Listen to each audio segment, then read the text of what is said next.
결국은 주식은 미래가치에 배팅하는 건데 미래가치에 배팅하는 거에 대한 메리트, 아까 말한 멀티플이 확 떨어지는 거야, 이 금리 때문에. 그 다음에 두 번째가 성장이죠. 주식 입장에서는 성장이 제일 중요한데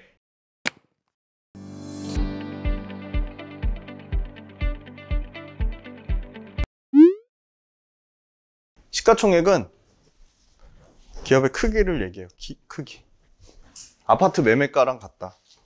시가총액이 크다는 거는 그만큼 많은 사람들의 관심과 그만큼 그 시가총액이 크다는 거는 아까 지수는 뭐죠? 지수? 코스피 지수, 코스닥 지수? 평균값이에요, 평균값. 평균값에 대한 기여도가 엄청 큰 거죠. 이 시가총액 큰 기업들은. 야, 그래도 기관이나 외국인은 대략 7천억 이상을 본다는데, 그죠?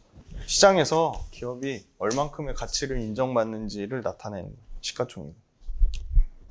시가총액이 크다는 거는 우리나라 코스피 코스닥 통틀어서 시가총액 1등은 어디죠? 1등? 네, 삼성전자. 삼성전자 얼만큼의 가치. 야, 진짜 주시장에서 네가 대장이다. 그 가치를 인정해 주는 거 시가총액으로. 2등은 어디죠? 2등. 네, 맞아요. LG에너지솔루션. 3등 어디죠? 3등? SK하이닉스. 네. 4등? 삼성바이오로직스. 야, 이 시가총액만 알아도 진짜 우리나라 진짜 대단한 게 1등부터 10등 사이에 핫한 기업이 다 들어가 있어요. 코스피 기준이에요, 코스피. 1등 삼성전자, 2등 LG에너지솔루션 배터리, 3등 하이닉스 반도체, 4등 삼성바이오로직스. 5등이 아마 삼성전자 우선주인가 뭔가. 6등 포스코 철강, 그죠? 7등 뭐 네이버. 아, 맞나 모르겠네. 가물가물하네. 그러니까 반도체, 배터리, 제약바이오, 네이버 같은 플랫폼, 철강, 자동차. 현대 아니면 기아가 1등. 하여튼 현대차 아니면 기아가 10등 안에 들어가 있어요. 자동차, 배터리, 반도체, 제약바이오, 플랫폼. 그러니까 사실은 시가총액 1등부터 10등 사이에서만 투자해도 실패할 확률이 급격히 낮아져요. 워낙 업종별로 잘 분산되어 있잖아요. 말 그대로 배분되어 있잖아요.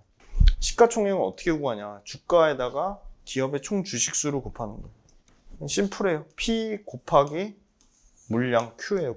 P 곱하기 Q. 삼성전자 어제 기준으로 최근에 좀 올라왔죠. 그래도 다행히. 코스피 1등이고 시가총액 420조. PER? 지금 이익이 그냥 박살 나가지고 45배까지 올라갔죠. 삼성전자 평균 PER 보통 10배 중후반이에요. 얼마나 올해 이익이 안 좋았으면 45배예요. 근데 역발상 이거는 철저하게 경기 민감주잖아요. 수출주잖아요. 수출이 거의 70% 이상 차지해요. 그러니까 역발상으로 오히려 이익이 이렇게 안 좋을 때 투자를 했다가 이익이 너무 좋아져서 삼성전자 막 디램 현물 가격 역대 최대예요. 삼성전자 재고가 막 없어가지고 막 팔아요. 그러면 그때는 이미 너무 비싼 거예요. 그때는 반대로 팔아야 될 때인 거죠. 그건 어떨 때만, 이런 삼성전자, 현대차 같은 경기 민감주일 때만, 경기에 민감한 수출주일 때만. 전 세계 시가총액 1등은 애플입니다. 애플이랑 그 아람코란 중동의 석유화회사랑 1등, 2등 막 다투고 했는데 그럼에도 불구하고 여전히 애플 굳건해요. 어제자 기준으로 3,774조 4,587억. 삼성전자 아까 420조였는데 8배 차이 나네요. 애플이 비싸다기보다는 삼성전자가 너무 싼 거 아닐까, 그죠? 애플은 하드웨어가 없죠. 삼성은 하드웨어가 있고. 그러고 보면 삼성전자가 매력이 있다. 이렇게 또 상대적으로 비교하는 거예요. 아까 멀티플 얘기했잖아요. 하여튼 끊임없는 멀티플 싸움이에요. 예. 삼성전자가 매력적일까, 애플이 매력적일까, 삼성전자가 매력적일까, LG엔솔이 매력적일까. 그것만 잘 따지셔도요, 절대 실패하지 않으실 거예요. 실패할 확률을 극도로 낮추실 수 있어요. 애플 PER? 30배래요, 30배. 애플도 돈을 엄청 버는데 멀티플? 생각보다 이것도 상대적이에요. 싸다면 싸다고 할 수 있고 비싸면 비싸다고 할 수 있는데 30배? 저는 별로 안 싼 것 같아요. 30배면. 지금 이제 그러면 지수라는 거는 평균값이니까 우리가 결국 투자 수익을 내려면 두 가지잖아요. 심플하게. 좋은 기업을 선택해야 되고 적정한 가격에 사야 되는데 둘 다 중요해요. 좋은 기업을 선택하고 적정한 가격에 사야 되는데 좋은 기업이 더 중요하니까 먼저 말씀드린 거고, 좋은 기업을 사서 봤더니 아무리 비싸게 사도 제가 19년 투자해보니까 한두 번은 내가 아무리 고점에 사도 탈출할 기회를 주더라고요. 그 회사가 상장 폐지로 없어지지 않는 한. 근데 내가 적정한 가격에 잘 싸게 사면 엄청난 기회가 많이 생기죠. 그래서 일단 평균값, 그래 일단 평균값이 얼마나 싼지 비싼지부터 판별해보자. 평균값. 지수는 평균값이니까. PBR이라는 용어가 나왔네요. PBR. PER을 아까 말씀드렸고, PBR은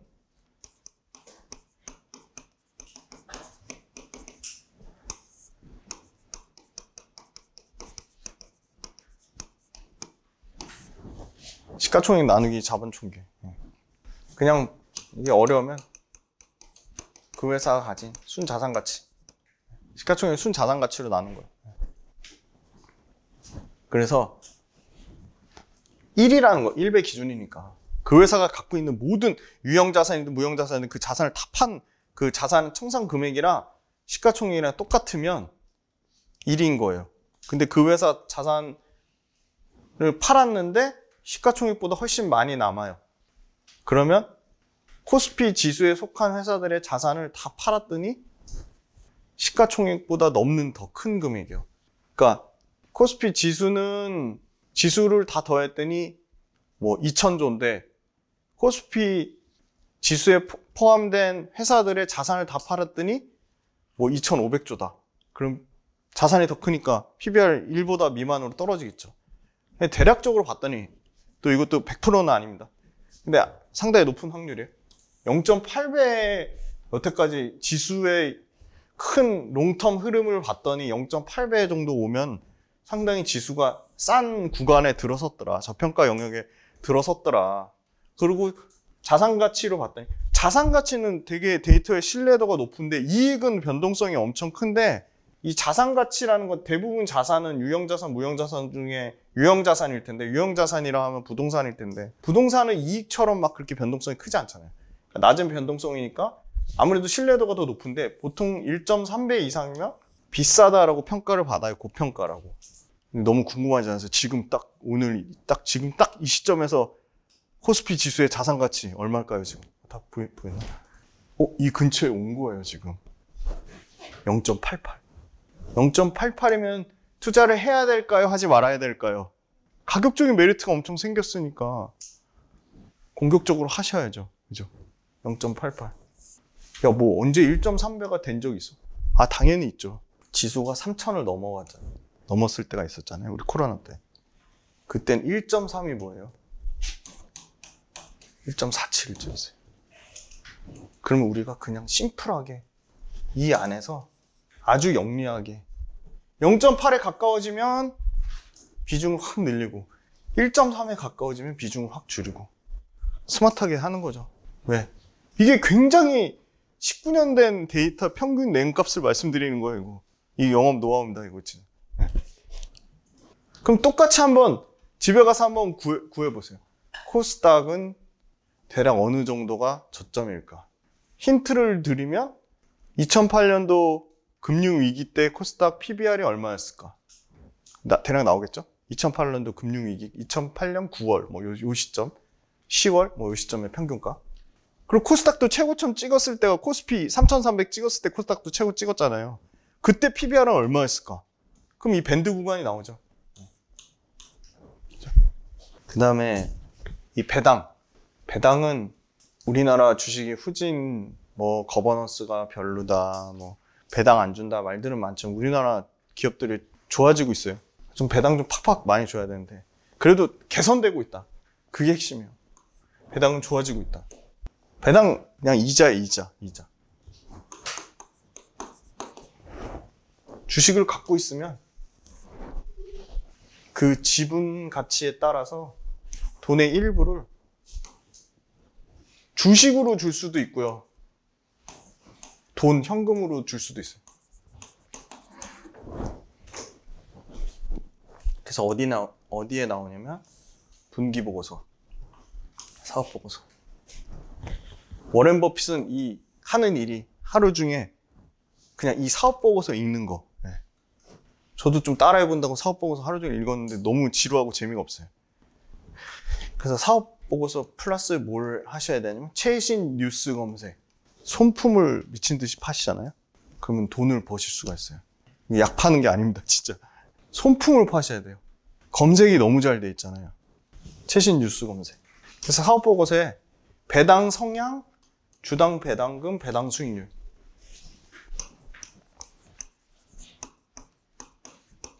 배당 수익률이 좋으려면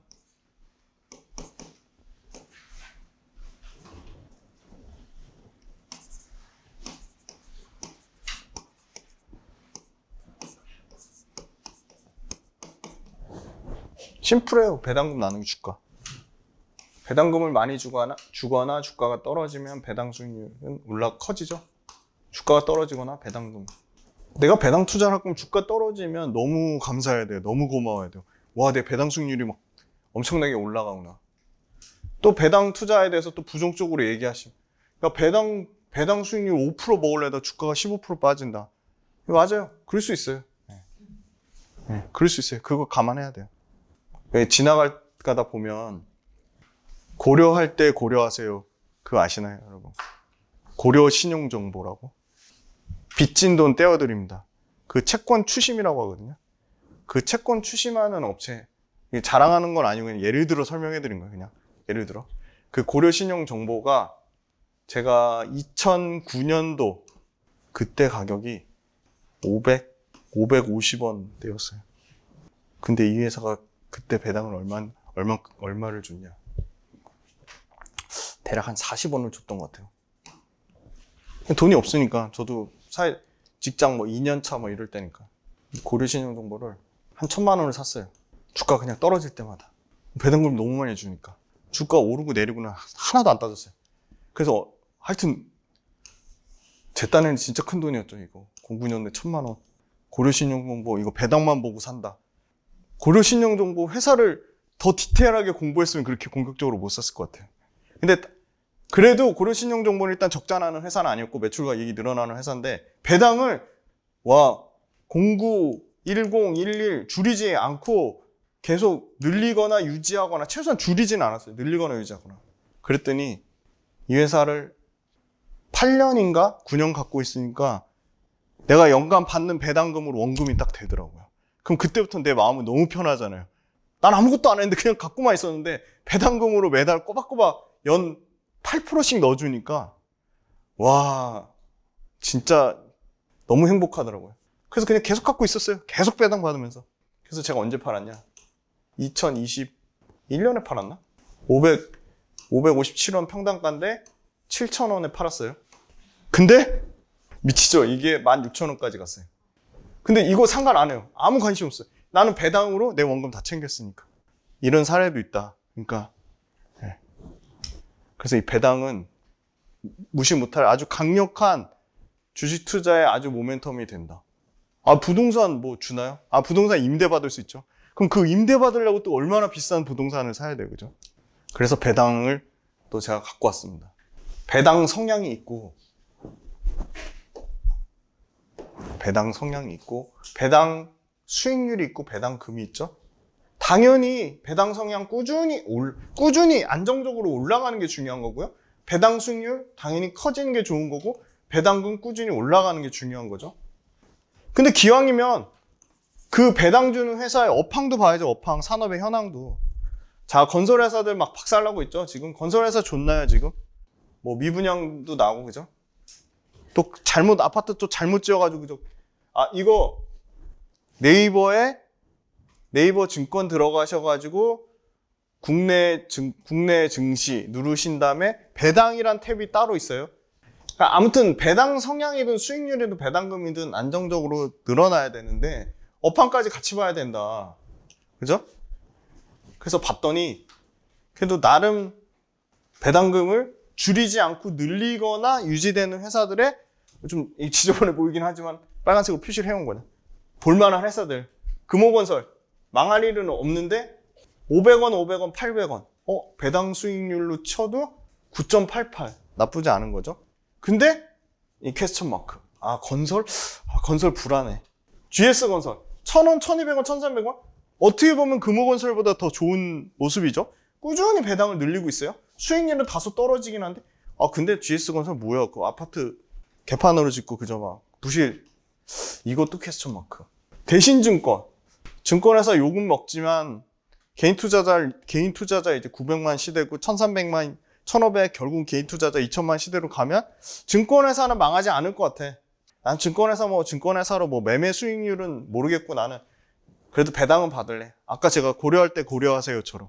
근데 대신증권 업계로 치면 6위, 7위권이에요. 그렇게 나쁘지 않아요. 그렇게 엄청 좋지도 않은데 나쁘지 않아요. 근데 봤더니 위에서 보세요. 1,000원, 1,200원, 1,400원. 근데 여기 우가 붙어 있죠. 우는 내가 이 회사 주식을 가지고 야, 나 너네 경영진 어떤 안건 내는 거 나 반대. 그런 의결권을 제시할 수 있는 거예요. 난 근데 의결권은 관심 없고 보통 우선주는 의결권이 없는 대신에 배당금을 더 많이 줘요. 일반 보통주보다.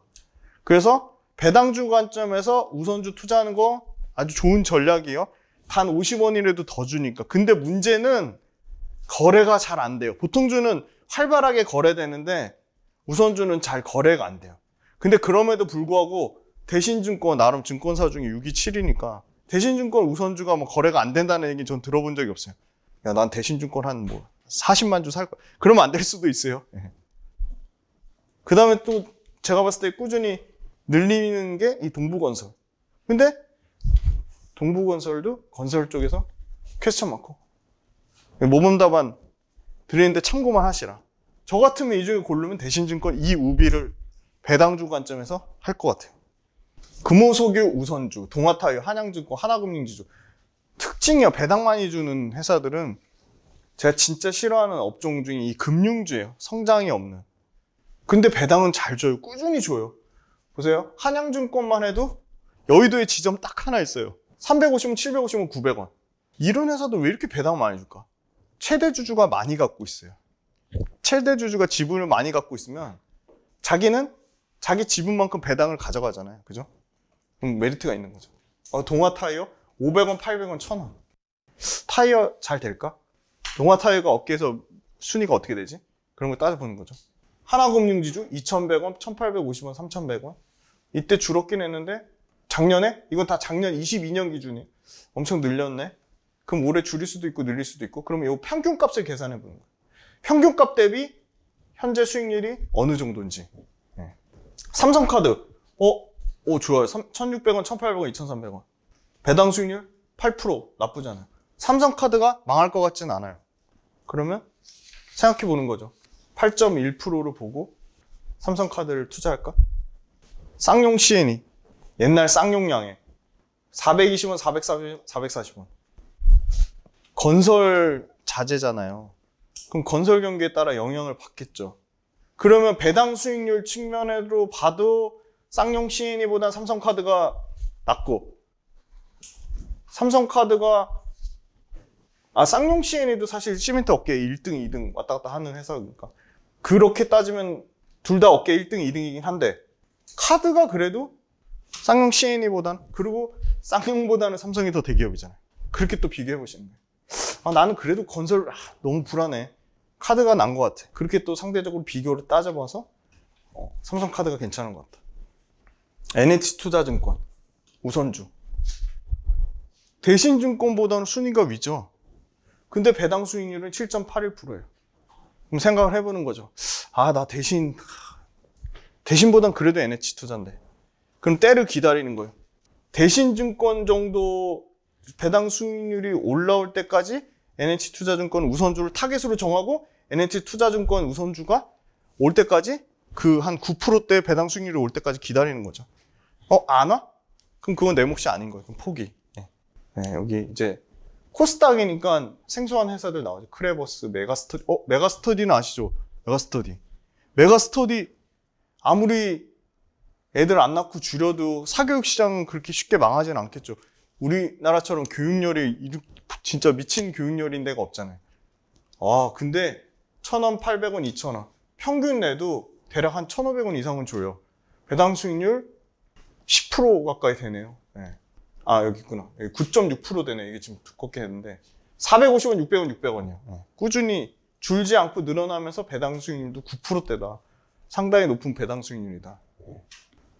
이렇게 보시는 거예요. 여기서 알만한 회사는 골프존 정도 되겠네, 그죠? 골프존도 2,050원, 2,500원, 3,500원. 스크린 골프 엄청 생기다가 최근에 정체긴 한데, MZ 세대도 골프 엄청 많이 치고 인스타에 막 올리잖아요. 그게 테니스로 넘어갔다는 소리를 듣긴 들었는데, 그럼에도 불구하고 하여튼 여유 되면 골프 치려고 막 하잖아요. 그게 크게 줄지는 않을 것 같고, 그렇다고 또 크게 늘어나지는 않을 것 같고, 그런 산업의 성장성이나 업황을 따져보는 거죠.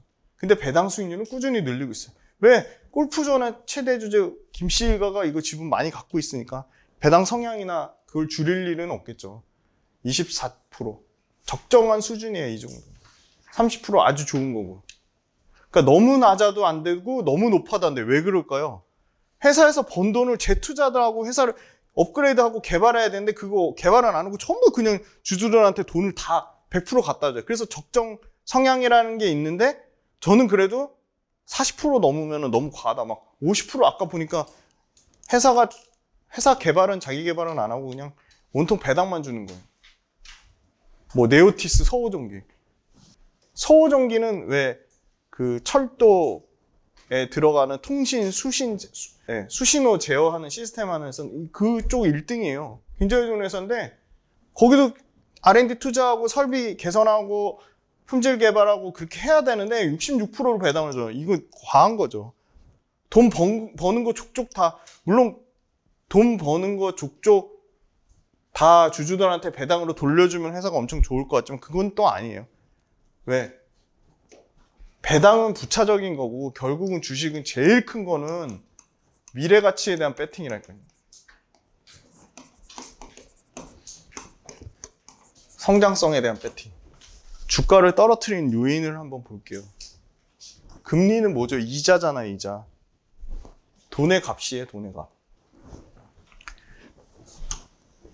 금리가 높다는 얘기는 돈의 값어치가 올라가고 있다. 돈의 값이 올라가면 안 돼요. 돈의 값이 떨어져야지 다른 투자 자산의 가치가 올라가는 거예요. 왜? 주가는 미래 가치에 배팅하는 건데 이 금리, 돈의 가치라는 건 현재 가치에 이 많은 베너핏을 주니까 미래 가치에 배팅하는 거는 상당히 부정적인 거죠. 그래서 성장주의 치명타다.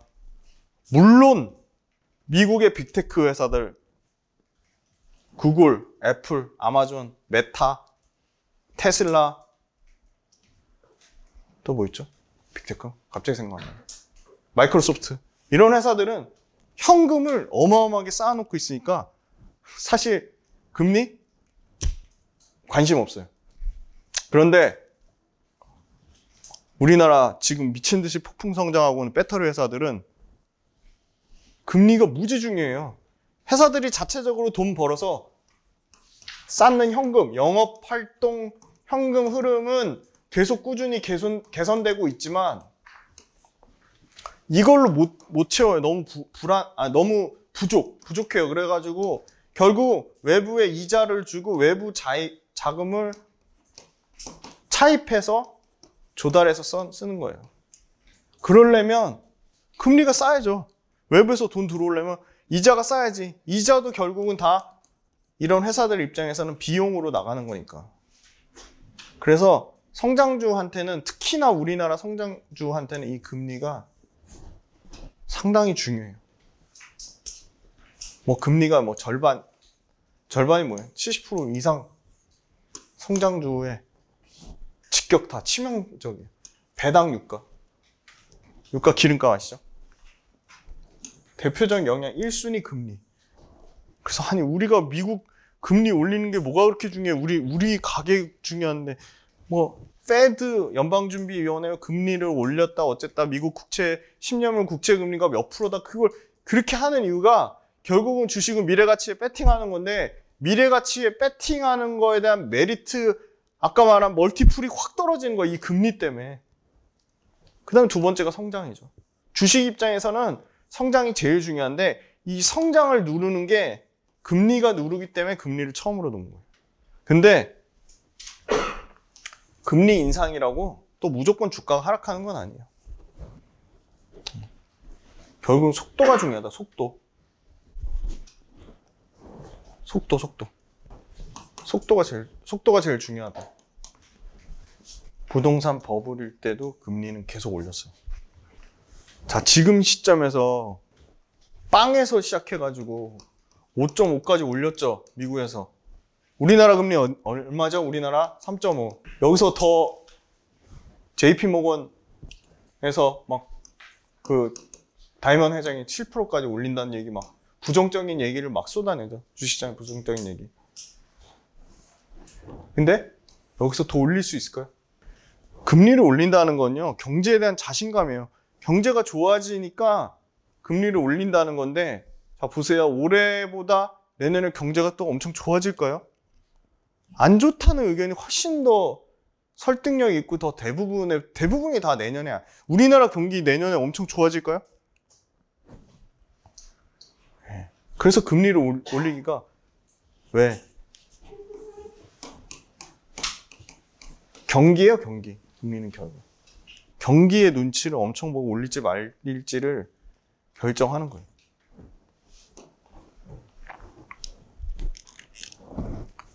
그래서 이 프레드란 사이트가 있거든요. 프레드.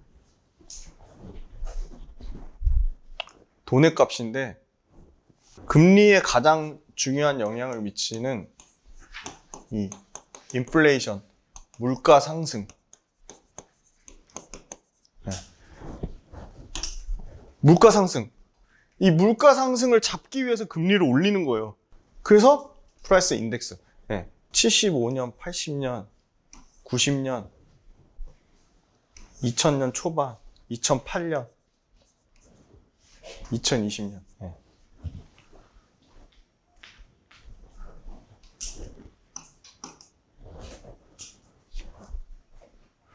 물가 상승할 때는 금리를 올린 거예요.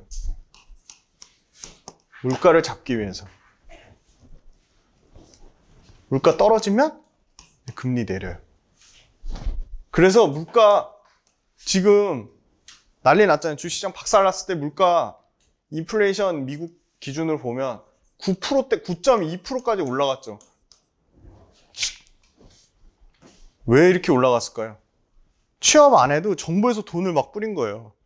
공짜 돈을 막 주네요. 우리도 코로나 때 막 생활 그거 받았죠. 지원금이나 무슨. 그죠? 돈 뿌리니까. 근데 그 돈 이제 다 썼어요. 없어요, 이제. 나와서 일해야 돼요. 얼마까지 떨어졌냐? 3%까지 떨어졌어요. 미국에서 보는 적정 물가 수준은 2%. 거의 다 왔어요. 근데 대부분의 경제학자가 야, 2% 너무 현실성이 떨어져. 지금 아무리 그래도 이거 유가 제외예요. 유가. 기름값 제외. 야, 2%? 언제 때 2% 얘기하고 앉아있냐. 현실적으로 3% 정도면 적당하다. 3%에 타겟팅 돼 있는데 지금 3%까지 왔어요. 지금. 그럼 여기서 더 올릴 수 있을까요? 경기가 엄청 좋아져요. 그럼 경기가 엄청 좋아지면 물가가 올라겠지 하고 금리를 확 올려서 인플레이션을 확 때려잡을 텐데 그러기에 물가 상승률이 3%까지 나왔어. 현실적인 바운더리에 딱 온 거죠. 이제 굳이 올릴 이유가 전혀 없는 거죠. 그럼 아까 미래 시장에 배팅하는 거니까 금리를 안 올리면 주식시장이 어떻죠? 금리를 안 올리면 주식시장은 어떨까요? 좋아질 수밖에 없어요. 그죠? 미래 가치에 배팅하는 거니까. 근데 여기서 주의할 거는 뭐가 있죠? 주식에 어떻게 보면 긍정적이라고 할 수 있고 어떻게 보면 치명적인 약점이라고 할 수 있는 게 있어요. 아주 이상한 특징이 있어요. 그 시계열대로 딱 반영이 안 돼요. 선반영. 무조건 선반영이에요. 무조건. 얼마나? 이것도 뭐 딱 정해진 건 없어요. 어쩔 때는 3개월 선반영하고 어쩔 땐 6개월 선반영하고 어쩔 땐 8개월 선반영하고 어쩔 땐 뭐 12개월 선반영하고. 근데 대략적으로 평균 한번 내봤더니 6개월 선반영 하더라. 자, 그러면 금리를 제가 봤을 때는 진짜 여기서 그냥 피눈물 흘리면서 한 번 더 올린다 쳐요? 그러기도 쉽지 않은데 한 번 더 올려요. 한 번 더 올리면 그때부터는 멈출 거예요. 그러면 금리 올려서 멈추면 가만히 있나요? 그럴 수는 없어요. 내려요. 무조건 내려요. 그러면 내년에 한 하반기쯤 금리를 내리겠다 얘를 예상을 해봐요. 그냥 상상을 해보는 거죠. 아, 주식은 또 엄청 중요한 게 상상력이 풍부해야 돼요. 상상력이. 아, 그럼 내년쯤에는 초에 내릴 수도 있고 하반기에 내릴 수도 있는데 나는 내년 초는 한 번 더 올릴 것 같아. 하반기에 내릴 것 같아. 그러면 선반영. 그러면 언제 좋아지죠? 내년 하반기가 그러면 대략 9월, 10월이잖아요. 그러면 6개월? 야, 그러면 3월에서 5월은 좋겠다. 선반영 되니까. 금리 내릴 거 선반영 되니까 주식은. 이렇게 우리가 시기를 한번 아주 합리적으로, 여기 논리적인 비약이나 뭐 틀린 부분이 있나요? 없죠. 생각해 볼 수 있는 거예요. 내년 3월이나 5월쯤. 난 내년에도 계속 금리 올릴 것 같아. 25년에 한번 맞춰보겠어. 25년 3월에 금리 내릴 거야. 그럼 이때부터 6개월이면 대략 3월, 5월이 아니라 9월 달에 주식은 반영돼서 선반영돼서 올라가겠죠. 잘 보세요. 보통 올해도 그랬고 올해 9월, 10월 안 좋았죠? 박살났죠? 작년에도 9월, 10월 보통 안 좋았어요. 한번 보세요. 재작년에도 보통 9월, 10월 좀 안 좋았어요. 약간의 계절성이라는 걸 좀 감안을 해보자. 그럼 조금 더 정밀 타격을 할 수 있는 거죠. 확률을 높일 수 있는 거죠. 야구로 치면 10개 중에 3개 안타 치면 3할이면 엄청 잘 친다고 하잖아요. 이것도 똑같아요. 우리 확률을 높이면 타이밍 좋을 때만 하는 거예요. 타이밍 좋을 때만. 저는 밥만 먹고 주식만 하는 사람에서 타이밍 좋은 거 가릴 여유가 없어요. 무조건 매일 해요. 그래서 엄청 깨지고 수천만 원, 수억 잃어도 해요. 왜냐면 공부 계속 해야 되고 계속 업데이트 해야 되고 너무 재밌으니까. 돈 잃더라도 그 잃는 걸로 엄청 경험을 쌓으니까. 그리고 돈 잃는 거?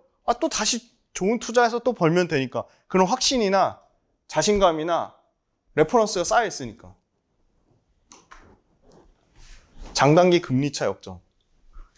이게 또 굉장히 좋은 신호예요. 아주 유용한 신호예요. 자, 아주 유용한 신호도 또 100%는 아닙니다. 너무 수학 공식화하지 마세요. 10년물 트레저리 국채, 2년물 국채. 자, 2년물은 단기고 10년물은 장기잖아요. 2년물 금리가 10년물 금리보다 높다는 거예요. 뭐야. 아니야, 앞으로 경제가 후퇴되진 않게요. 경제의 성장률은 둔화돼도 경제가 후퇴되면 그냥 그 나라가 망하는 거잖아요. 물가 신경 쓰지 마시고. 경제는 아무튼 뭐 0.001%라도 성장을 하는데 그러면 미래가 좋아지니까 10년물의 금리가 올라가야 되는 게 맞잖아요. 10년 뒤에 돈의 가치가 올라가야 되는 게 맞는데 잠깐 역전 현상이 일어나요. 2년물짜리가 10년물의 가치보다 올라가요.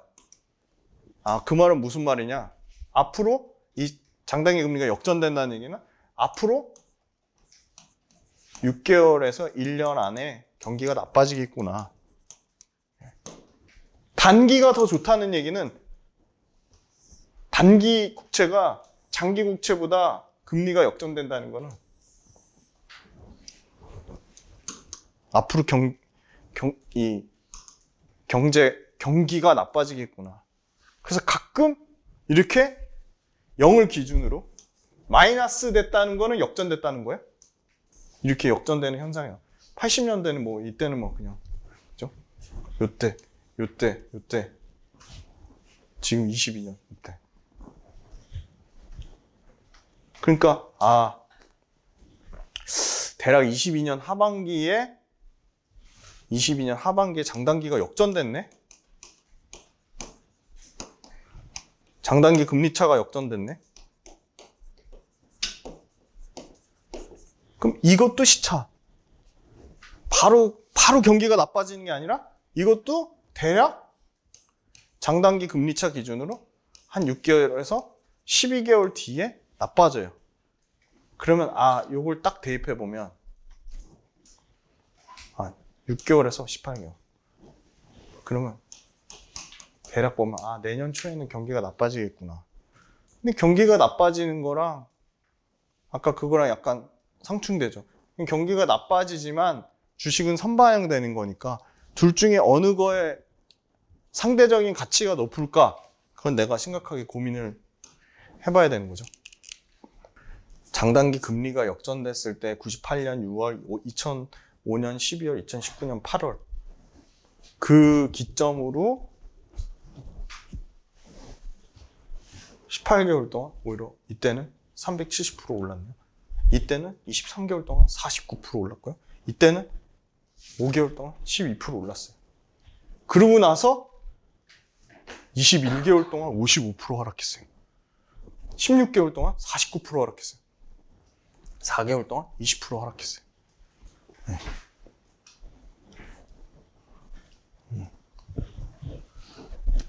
역전돼도 바로 떨어지는 게 아니라 이렇게 상승기를 준다는 거예요. 과거 역사가 통계적으로 이런 데이터를 보여준다는 거죠. 네. 이게 업종별로 가져온 거예요, 업종별.